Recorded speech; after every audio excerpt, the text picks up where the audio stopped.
The coronavirus pandemic is having a devastating and historic impact on the economy. No less God within the shadow. I'm a mess, I'm a loser, I'm a hater, But I am actually optimistic because even though the solution is not what we want, God has His solution.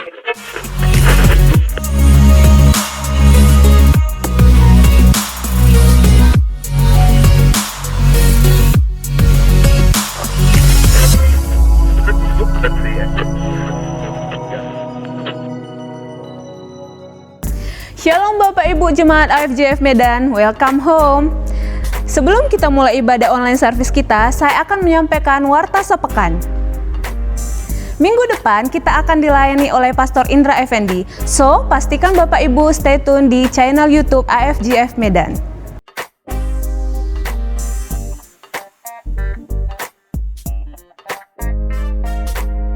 Bagi Bapak Ibu yang memiliki anak di bawah umur 12 tahun, dapat mengajak mereka untuk mengikuti ibadah online Kids yang dapat diakses melalui channel YouTube AFJF Kids setelah ibadah ini berakhir.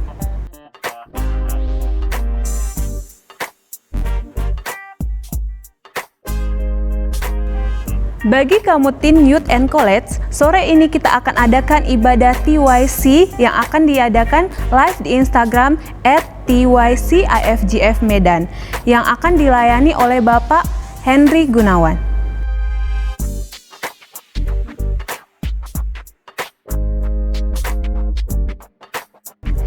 Ibadah doa malam minggu ini akan dilaksanakan pada hari Selasa jam 7 malam melalui aplikasi Zoom. Bagi Bapak Ibu yang rindu untuk mengikuti ibadah online doa malam ini dapat menghubungi Ibu Grace Silalahi.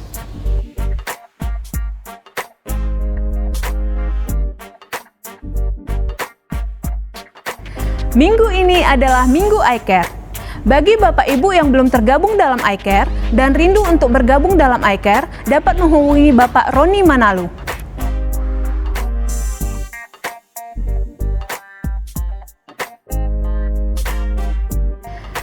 AFJF Medan Peduli COVID masih berlangsung sampai hari ini. Bagi Bapak Ibu yang rindu memberikan dukungannya, dapat mengirimkan melalui nomor rekening yang tertera di layar Anda.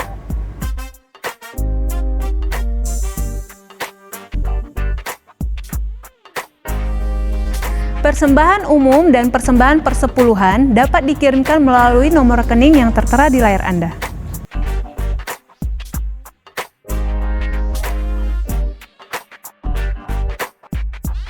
Demikian warta sepekan minggu ini. Selamat beribadah. Selamat pagi Jemaat AFJF Medan. Bersyukur kembali kita bisa mengikuti ibadah online kita. Mari kita tinggikan nama Tuhan lewat pujian kita.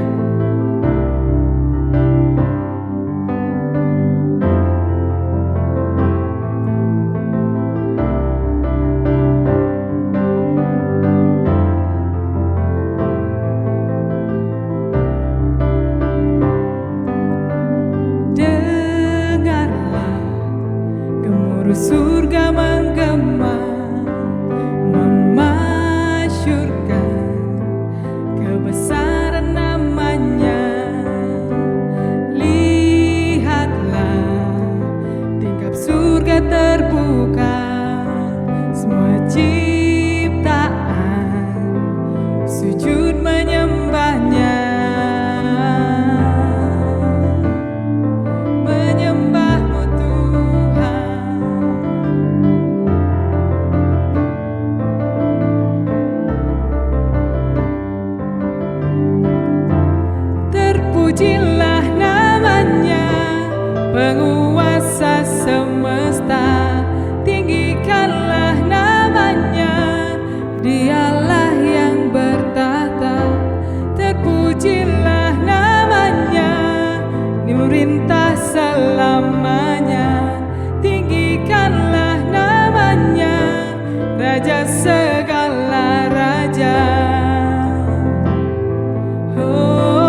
sujud menyembah-Mu Tuhan.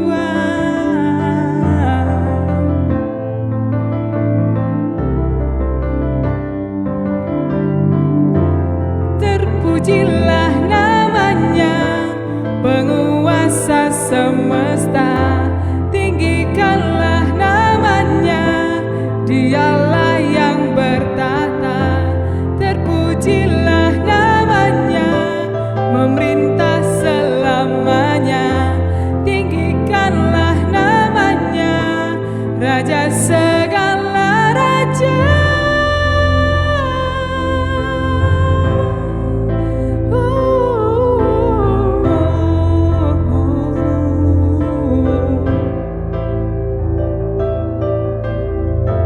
Biar dunia pun mendengar kemuliaan-Mu Tuhan. Kuasa-Mu dinyatakan atas seluruh bumi. Biar dunia pun mendengar kemuliaan-Mu Tuhan. Kuasa-Mu dinyatakan atas seluruh bumi.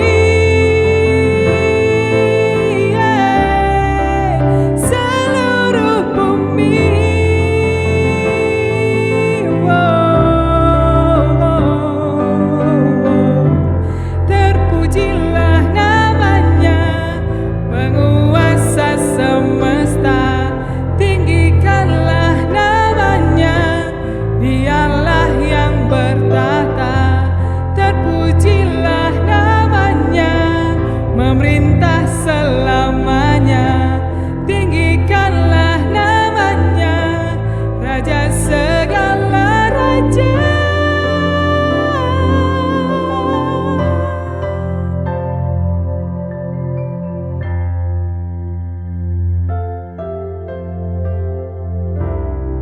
Mari kita masuk dalam hadirat Tuhan.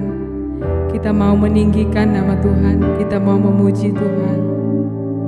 Sebab di dalam kesusahan kita, di dalam kesesakan kita, kita yakin ada Yesus hadir di dalam setiap permasalahan kita, membawa damai dalam kehidupan kita.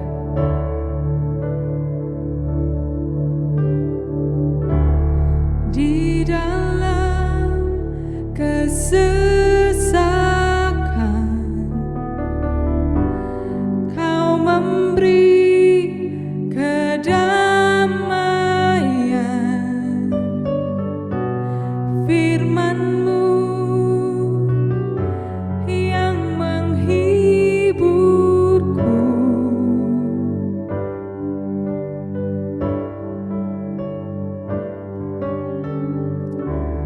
Di dalam keraguan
Puji nama Tuhan, hari ini sebelum kita mendengarkan kebenaran firman Tuhan, yuk sama-sama kita lakukan deklarasi terlebih dahulu. Siap semuanya? 1, 2, 3. Inilah kabar baik, saya diselamatkan oleh kasih karunia Allah, bukan oleh perbuatan saya. Saya dibenarkan, saya diubahkan, dan saya diberkati di dalam Dia. Sekarang saya tahu segala sesuatu terjadi dalam hidup saya untuk kebaikan, karena saya dipanggil sesuai dengan rencananya. Bersama kita hidup untuk kemuliaan Allah. People is our mission, connect with God, make disciples, greater blessing. Shalom Church, selamat pagi. Hari ini atau bulan ini kita sudah memasuki tema yang baru, yaitu Wisdom Speaks. Hikmat yang berbicara di dalam kehidupan kita. Hikmat yang menentukan jalan kehidupan kita menjadi ke arah yang lebih baik. Dan minggu ini kita akan berbicara dengan satu tema, subtema yang diberi judul Beware of your ambition. Hati-hati dengan ambisimu, hati-hati dengan setiap ambisi yang kita miliki. Mungkin banyak dari kita seringkali mendengar kata ambisi dan kita merasa bahwa ambisi memiliki satu konotasi yang negatif. Apakah memang ambisi adalah sesuatu yang negatif? Dan apakah kita sebagai anak-anak Tuhan, sebagai orang-orang Kristen, kita boleh memiliki ambisi? Hari ini kita akan sama-sama membahasnya dan saya ingin mengajak Bapak Ibu Saudara semuanya untuk sama-sama kita buka Alkitab kita, kebenaran firman Tuhan dari kitab Yakobus, pasal yang ketiga, ayat yang ke-13 sampai ayat yang ke-18. Saya akan bacakan buat saudara mulai dari ayat yang ke-13 terlebih dahulu. Siapakah di antara kamu yang bijak dan berbudi? Baiklah ia dengan cara hidup yang baik menyatakan perbuatannya oleh hikmat yang lahir dari kelemah lembutan. Perhatikan di situ saya ingin saudara menggarisbawahi kata cara hidup. Minggu yang lalu Ibu Mita sudah sampaikan tentang cara hidup. Bagaimana kita hidup, bagaimana cara kita hidup itu lebih penting. Bukan menunjuk pada satu titik kesuksesan tertentu di dalam kehidupan kita. Bagaimana cara kita hidup, bagaimana cara kita menjalin hubungan dengan orang, bagaimana cara kita memanage keuangan kita, bagaimana cara kita memanage waktu yang kita punya, dan lain sebagainya. Cara hidup ini sangat penting.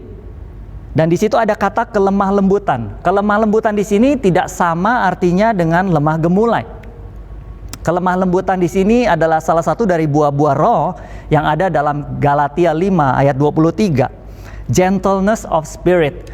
Jadi kelemah lembutan inilah yang melahirkan hikmat. Dan hikmat ini yang menuntun kita sehingga kita bisa memproduksi cara hidup yang baik. Sehingga dengan cara hidup yang baik kita menjadi orang yang bijak dan menjadi orang yang berbudi. Ayat yang ke-14. Jika kamu menaruh perasaan iri hati dan kamu mementingkan diri sendiri, janganlah kamu memegahkan diri dan janganlah berdusta melawan kebenaran. Nah, minggu yang lalu Ibu Mita juga sudah menjelaskan tentang iri hati. Saya tidak akan menjelaskan lebih lanjut. Oleh sebab itu saya akan langsung saja masuk kepada kata yang berikutnya, yaitu mementingkan diri sendiri. Ada kata mementingkan diri sendiri di situ. Di dalam terjemahan bahasa Inggrisnya, kata mementingkan diri sendiri di situ adalah selfish ambition. Ada kata selfish dan ambition. Sebelumnya kita akan membahas dulu apa sih ambisi atau ambition itu. Ambisi adalah sebuah keinginan yang kuat untuk melakukan atau mencapai sesuatu yang membutuhkan determinasi yang kuat. Sebuah keinginan dan determinasi untuk mencapai sukses. Satu keinginan yang kuat untuk kita bisa mencapai satu goal tertentu, satu tujuan tertentu di dalam kehidupan kita. Dan ini adalah sesuatu yang baik sebenarnya. Setiap kita membutuhkan ambisi, kita membutuhkan ambisi dalam ukuran yang tepat untuk bisa meraih sesuatu dalam hidup kita. Kita membutuhkan satu ambisi untuk kita mencapai goal dalam studi kita, di dalam pekerjaan kita, di dalam bisnis kita, di dalam keluarga. Apa yang ingin saudara capai? Semua kita membutuhkan ambisi, tetapi dalam ukuran yang tepat. So tidak ada yang salah dengan ambisi. Ambisi bukanlah sesuatu yang negatif, ambisi bukanlah sesuatu yang jelek. Yang salah adalah pada saat kita menaruh kata selfish di depannya. Selfish, kata dasarnya adalah self, diri sendiri, diri saya, diri kita. Selfish. Dari situ lahir kata selfie. Seringkali kita mendengar kata selfie pada saat kita memiliki handphone dan kita mulai memfoto diri kita sendiri, maka kita akan mengatakan kita selfie. Artinya di gambar itu fokusnya adalah kita, mengenai diri kita. So selfish adalah segala sesuatu yang berbicara tentang diri kita sendiri. So selfish ambition adalah satu ambisi yang kita hanya mementingkan kepentingan kita sendiri tanpa memikirkan bagaimana orang lain. Kebutuhan saya yang paling utama, saya nggak peduli bagaimana orang lain atau apa yang harus dikorbankan atau siapa yang harus dikorbankan. Yang penting saya mendapatkan apa yang saya mau. Selfish ambition. Beberapa waktu yang lalu, waktu saya barusan pindah ke kota Medan, saya harus cukup lama beradaptasi dengan bagaimana cara traffic di sini bekerja, lalu lintas di sini bekerja. Seringkali ada supir-supir angkot yang kadang-kadang tiba-tiba nyalip dari belakang, kemudian langsung memotong jalur kita, berhenti sembarangan tempat kan, mungkin dengan label kaca belakangnya ada Tuhan adalah gembalaku gitu ya, atau sungai sukacitaku begitu ya. Ya itu buat saya cukup lama saya harus beradaptasi dengan itu. Tidak semuanya supir seperti itu, saya percaya ada supir-supir yang baik juga, tetapi seringkali saya mendapati yang seperti itu. Alasannya kalau ditanya kejar setoran gitu. Menurut saya kejar setoran sesuatu yang baik. Ada target yang harus dia capai. Dia harus menafkahi keluarganya. Dia harus supaya targetnya tercapai hari itu. Tetapi yang salah adalah bagaimana cara dia untuk bisa mendapatkan itu, untuk dia bisa mencapai goal itu. Perilaku dia yang ugal-ugalan, perilaku dia yang membahayakan pengendara lain di sekitar dia, perilaku dia yang tidak memikirkan kepentingan orang lain. Dia berhenti di tengah jalan, dia nggak berpikir terserah orang lain mau terlambat, yang penting setoran dia dapat. Nah, ambisi yang seperti ini, yang selfish ambition, yang harus kita hindarin. Di dalam keluarga juga seperti itu. Kadang pada saat kita sudah membangun bahtera rumah tangga, mungkin salah satu pasangan, baik istri ataupun suami, kemudian mulai melihat kanan kiri dan lihat ada wanita idaman lain atau pria idaman lain, dan kemudian mulai menjalin satu hubungan, dan dia nggak peduli siapa yang harus dikorbankan, istrinya mungkin atau suaminya atau bahkan mungkin anak-anak. Karena seringnya dalam perceraian yang paling banyak menerima dampak, yang paling banyak menerima resikonya adalah anak-anak, khususnya yang masih kecil. So orang dewasa yang ingin maksudnya mendapatkan pria idaman lain, wanita idaman lain, dia nggak memikirkan lagi, dia hanya memikirkan yang penting kepentingan dia, kebutuhan dia tercapai. So ini adalah selfish ambition, ambisi yang hanya mementingkan diri sendiri. Dan saya percaya dan saya berdoa hal seperti ini tidak ada di tengah-tengah kita. Selfish adalah berpikir bahwa dunia berputar mengelilingi kita. Saya senang bahwa hari-hari ini banyak sekali perusahaan yang sudah mulai aware dengan yang namanya Go Green. Go Green adalah satu konsep pemikiran di mana perusahaan mulai memikirkan setiap produk yang mereka keluarkan harus ramah lingkungan, harus memikirkan lingkungan yang berkesinambungan, sehingga setiap produk yang keluar adalah produk yang ramah lingkungan, yang mudah didaur ulang. Biasanya produk-produk seperti ini harganya cukup mahal, namun generasi saat ini mulai aware, mulai paham dengan bahwa ini adalah sesuatu yang penting. Bagaimana generasi saat ini ingin memberikan satu legacy, ingin memberikan satu warisan bagi generasi berikutnya, satu hal yang lebih baik, lingkungan yang lebih baik. Berbicara tentang bagaimana generasi ini tidak selfish, generasi ini memikirkan generasi berikutnya. Nah, jangan sampai kita berpikir bahwa kita hanya hidup untuk diri kita sendiri. Seperti tadi saya katakan, selfish itu berpikir dunia berputar mengelilingi kita. Seperti kita juga mungkin berpikir bahwa matahari berputar mengelilingi kita. Betul? Kalau dulu kita kecil mungkin kita berpikir bahwa matahari mengelilingi kita. Padahal setelah kita belajar sains, kita tahu bahwa yang sebenarnya adalah kita, bumi yang berputar mengelilingi matahari.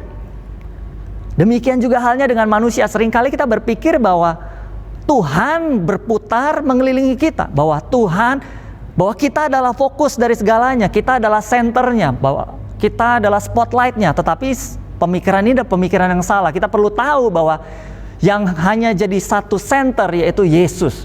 Tidak ada yang lain, hanya Yesuslah yang layak untuk terima segala hormat, pujian, dan kemuliaan. Bahwa Tuhan Yesuslah adalah center di atas segalanya. Dia adalah pusat segalanya, segala sesuatu berputar mengelilingi dia. So spotlightnya bukan di dia, maksud saya bukan pada kita, tetapi pada Yesus.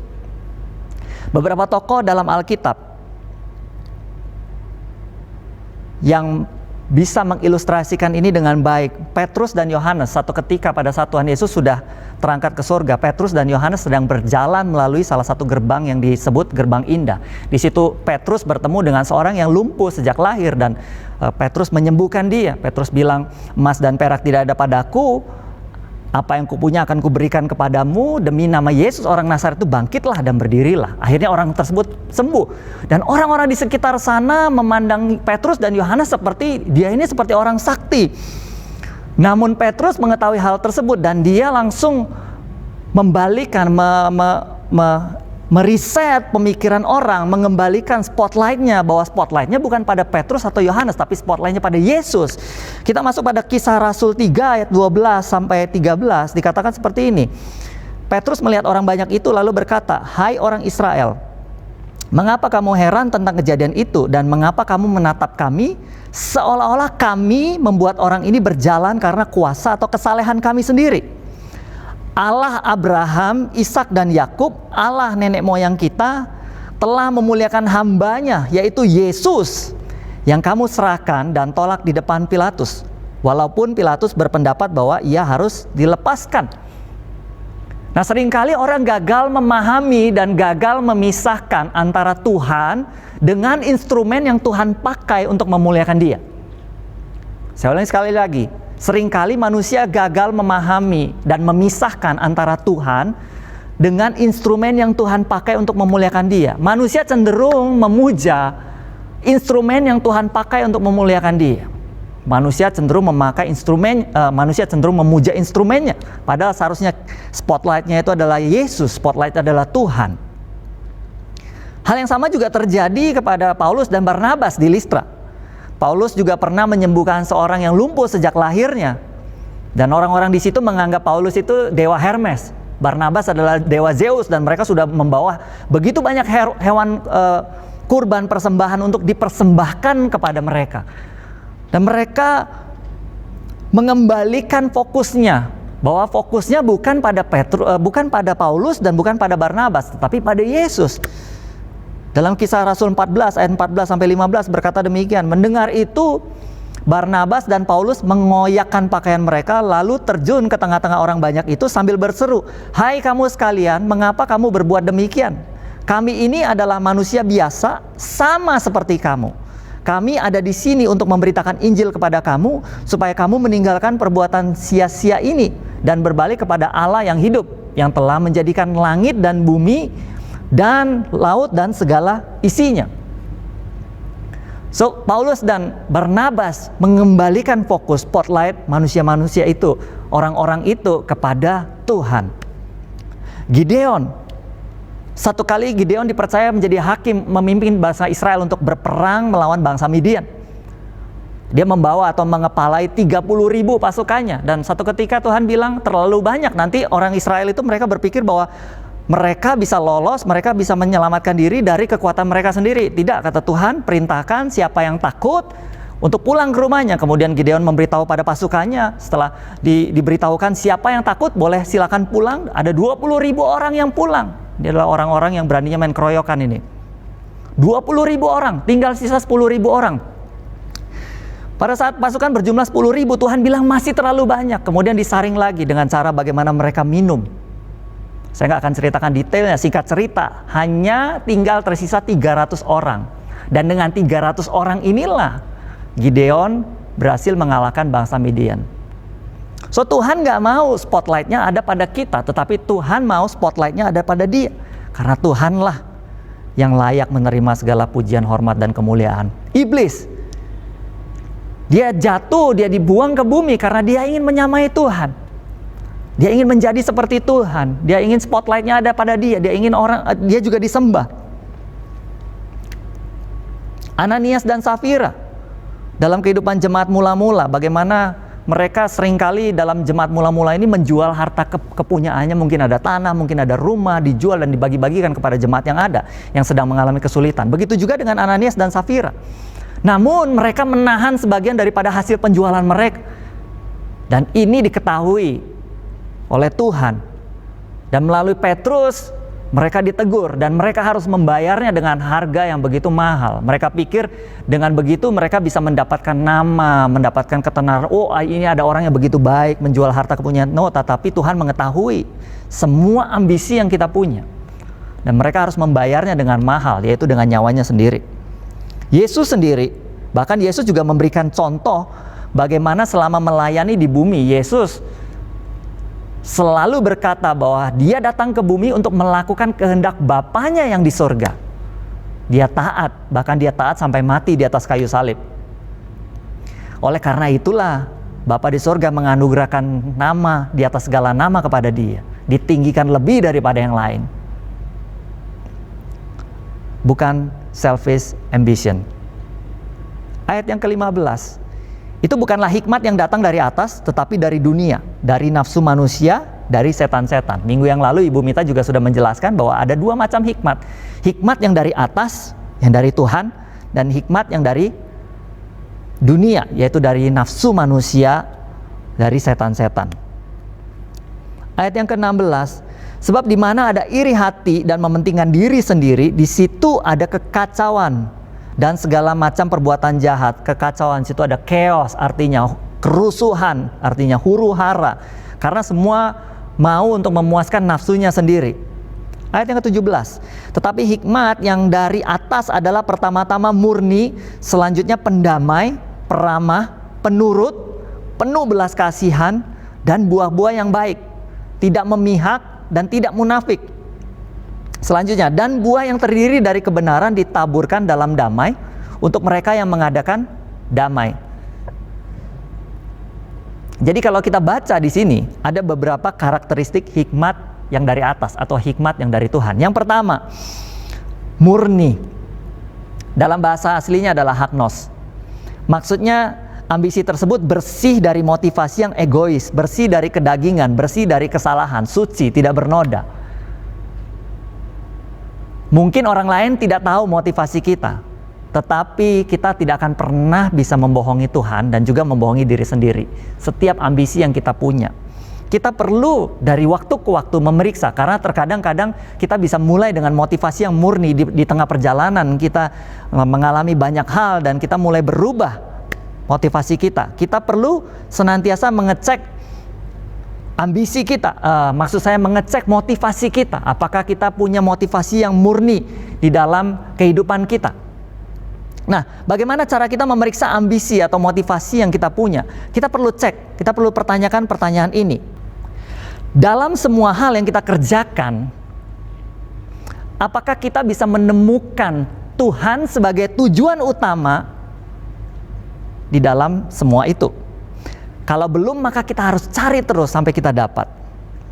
Dalam segala hal, dalam pendidikan kita, dalam kita bersekolah, kita punya ambisi untuk berprestasi. Oke, itu nggak ada yang salah. Kemudian prestasi itu untuk apa? Apakah hanya untuk mendapatkan ketenaran? Apakah hanya untuk kebanggaan tersendiri? Atau kita mau memuliakan Tuhan dengan prestasi kita?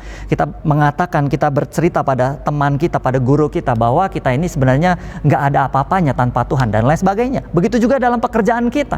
Apakah hanya sekedar kita mencari nafkah dalam bisnis kita? Apakah hanya kita sekedar mencetak uang dan lain sebagainya?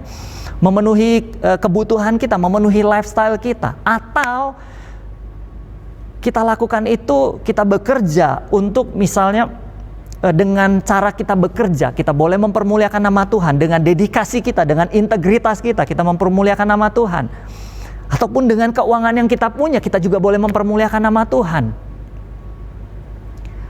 Kita perlu cek dari waktu ke waktu motivasi kita, setiap ambisi yang kita punya di dalam setiap aspek kehidupan kita. Apakah kita lakukan itu untuk diri sendiri ataukah untuk Tuhan?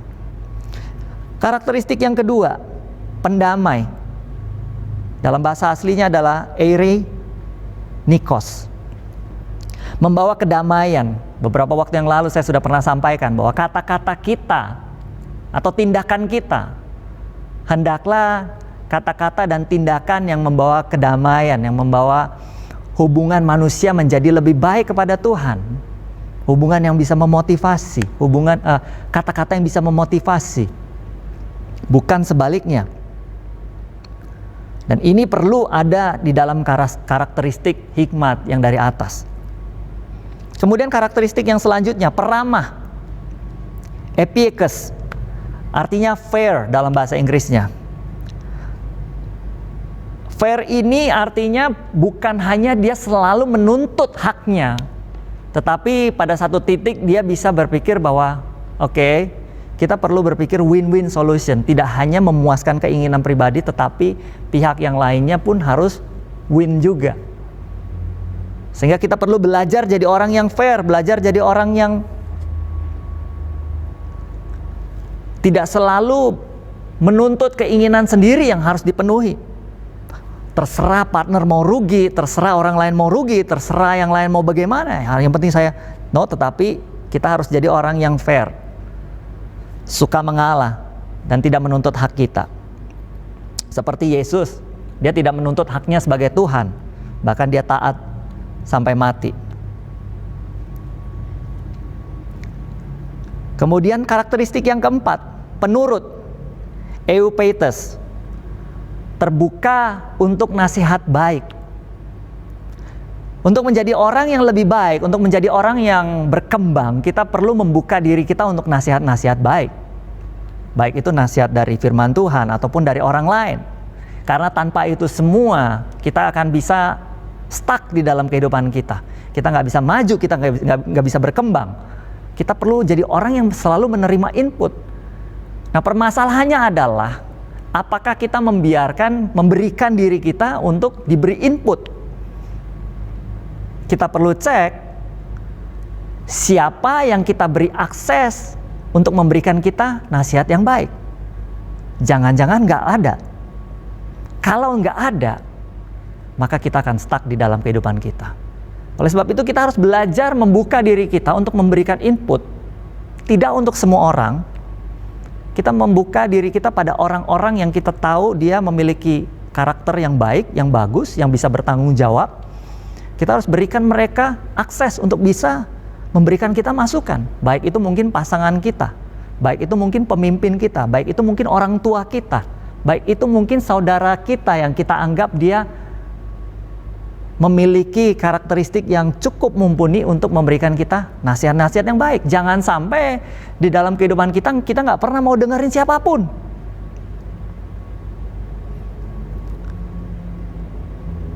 Atau jangan-jangan bahkan Tuhan sendiri nggak kita beri akses di dalam kehidupan kita. Kita sering mengundang Tuhan masuk dalam hati kita sebagai juru selamat, ya semua orang mau itu. Tetapi tidak semua orang mengundang Tuhan Yesus sebagai Tuhan. Kadang-kadang kita mengundang Yesus hanya memberikan dia ruang tamu di dalam kehidupan kita. Artinya apa memberi ruang tamu? Kita nggak memperlakukan dia sebagai Tuhan yang berkuasa, yang bisa merubah segala jadwal kita, yang bisa merubah segala ambisi kita, yang bisa merubah segala mimpi kita. Kadang-kadang kita nggak berikan akses itu kepada Tuhan. Kita hanya mau, Tuhan saya mau lakukan ini, mohon Tuhan berkati. Kalau Tuhan nggak berkati, saya mau ngambek, saya nggak mau lagi ke gereja dan lain sebagainya. Tuhan, kamu harus lakukan apa yang saya mau. Kita perlu memberikan Tuhan akses masuk sebagai Tuhan. Sehingga dia berkuasa merubah segalanya. Dia berkuasa merubah segala mimpi kita. Mungkin saja dia bilang pasanganmu bukan yang itu. Kamu harus betul-betul dalam memilih pasangan hidup. Sebelum kita menikah tentunya. Pada saat kita sudah menikah, tidak ada lagi pilihan. Terima ya. Kemudian bukan hanya memilih pasangan, mungkin mimpi. Ada mimpi-mimpi tertentu yang mungkin kita sudah dambakan dari sejak kecil. Tapi somehow di dalam satu titik di dalam kehidupan kita mungkin Tuhan berbicara, bukan ke sana, tapi Tuhan maunya kita ke sini. Apakah kita siap menerima itu semua? Nah, kita harus mulai memberikan Tuhan akses di dalam kehidupan kita. Kita menjadi orang yang penurut, eupetes, terbuka untuk nasihat. Khususnya nasihat dari Tuhan. Siap nggak kalau Tuhan tegur, kalau cara yang kita pakai selama ini ternyata salah? Siap nggak? Kemudian karakteristik yang kelima, penuh belas kasihan, eleos, dan buah-buah yang baik. Kalau kita perhatikan Yesus di dalam pelayanannya, dia selalu digerakkan, seringkali digerakkan dengan belas kasihan. Nah, kita perlu jadi orang-orang yang memiliki belas kasihan, considerate dengan sekitar kita. Hari-hari ini apa yang jadi masalah di sekitar kita? Kita perlu memikirkan orang-orang yang ada di sekitar kita. Eleos. Kalaupun ada kenaikan income atau input atau masukan yang kita punya atau kita dapat, itu bukan semata-mata hanya untuk menaikkan lifestyle kita. Tetapi baiklah, mari kita belajar, itu semua juga bisa untuk menaikkan standard of giving kita. Bagaimana standar kita memberi kepada orang lain. Kita perlu jadi orang-orang yang penuh dengan belas kasihan, considerate terhadap sekitar kita. IFJ Medan hari-hari ini selalu bergerak di dalam IFJ Medan Peduli COVID. Ini adalah kesempatan baik untuk saya dan saudara bisa sama-sama terlibat. Kemudian yang selanjutnya, karakteristik yang selanjutnya, tidak munafik, anupokritos, tulus, tidak pura-pura, apa adanya, bukan ada apanya. Baiklah, kita menjadi orang yang kita itu sama dimanapun kita berada, ada apa adanya, bukan ada apanya.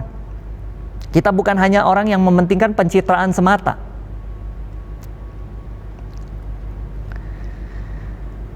So, ini adalah beberapa karakteristik dari hikmat yang dari atas, hikmat yang dari Tuhan. Jadi kalau kita boleh simpulkan, apakah kita sebagai orang Kristen, apakah kita boleh memiliki ambisi? Ya, tentu saja boleh. Tetapi hendaklah ambisi yang kita miliki adalah ambisi yang ilahi. Apa itu ambisi yang ilahi? Adalah ambisi yang menjadikan Tuhan sebagai tujuan utama di dalam segala hal yang kita kerjakan, di dalam segala mimpi-mimpi kita, di dalam segala ambisi-ambisi kita. Dan kita tidak berusaha mengambil kemuliaan dari ambisi-ambisi tersebut. Saya berdoa biarlah kita semua, Anda dan saya, adalah orang-orang yang seperti ini, selalu menempatkan Tuhan di dalam ambisi kita. Biarlah Tuhan yang dapat spotlightnya, biarlah Tuhan yang menjadi center dari segalanya, Tuhan yang menjadi tujuan utama dari segala ambisi yang kita punya. Kita boleh bermimpi apa saja, kita boleh berambisi apa saja. Saya beberapa kali mendapatkan beberapa anak muda yang datang kepada saya bercerita bagaimana dia memiliki ambisi ini dan itu. Bila saya katakan it's okay, kamu boleh bermimpi apa saja. Tetapi pada akhir daripada doamu, biarlah engkau berdoa kehendakmu yang jadi Tuhan. Karena kita mau Tuhanlah yang ada di tengah-tengah setiap ambisi yang kita punya, setiap mimpi yang kita punya. Nah, saya berdoa, biarlah setiap ambisi yang kita punya adalah ambisi yang menjadikan Tuhan sebagai tujuan utama di dalam kehidupan kita. Ayat yang terakhir, 2 Korintus 5 ayat yang 9. Sebab itu juga kami berusaha, Rasul Paulus berkata, sebab itu juga kami berusaha, baik kami diam di dalam tubuh ini maupun kami diam di luarnya, supaya kami berkenan kepadanya. Kata berusaha di situ dalam terjemahan bahasa Inggrisnya dikatakan have as our ambition. Rasul Paulus juga memiliki ambisi. Apa itu ambisinya? Supaya dia berkenan kepada Tuhan. So, pagi hari ini baiklah mari sama-sama kita belajar bagaimana kita di dalam setiap mimpi kita menjadi orang yang boleh saja berambisi. Namun di dalam ambisi kita, Tuhanlah yang jadi sumber daripada segalanya, dan Tuhanlah yang jadi tujuan akhir daripada segalanya. Tuhan Yesus memberkati. Sebelum kita mengakhiri ibadah kita pada pagi hari ini, saya akan ajak kita semua berdoa bersama-sama.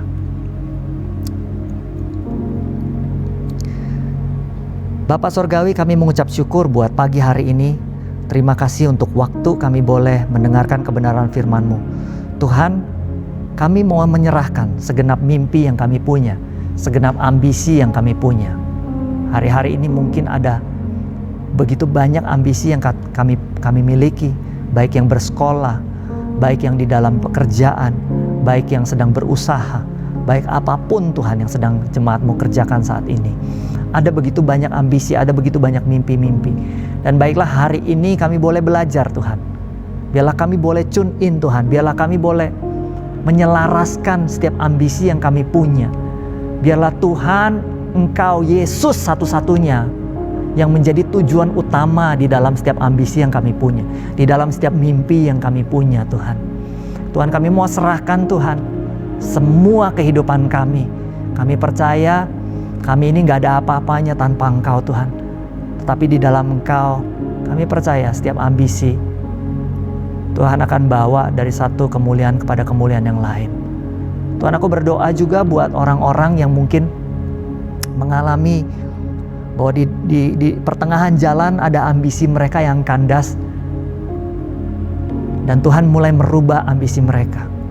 Tuhan, biarlah hari ini kami mau cabut setiap kekecewaan, kami mau cabut setiap semangat yang patah Tuhan, dan kami gantikan dengan optimis. Kami mau gantikan dengan semangat yang baru Tuhan, di dalam nama Tuhan Yesus.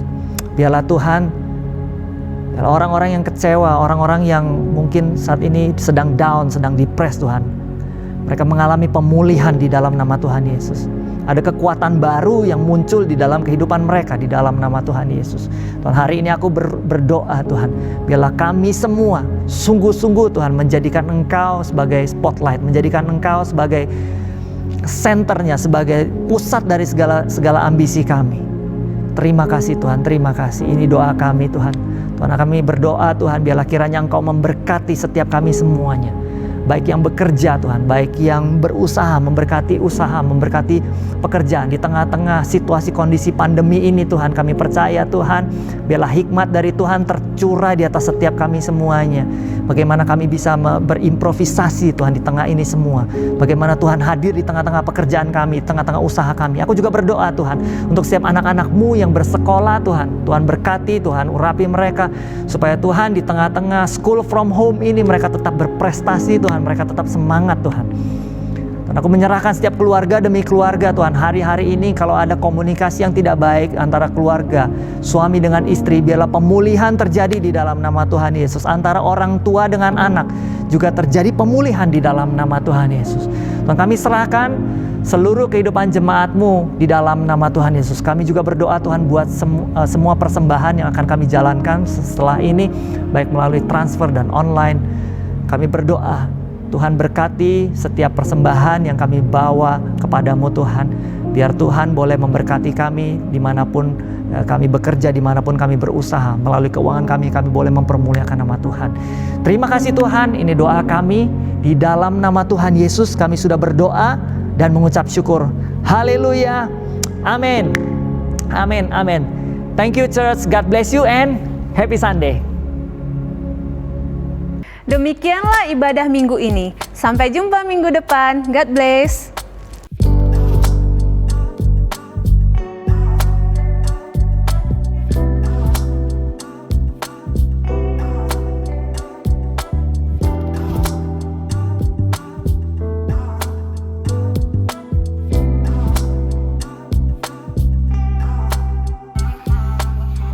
Satu nama yang mengatasi segala nama.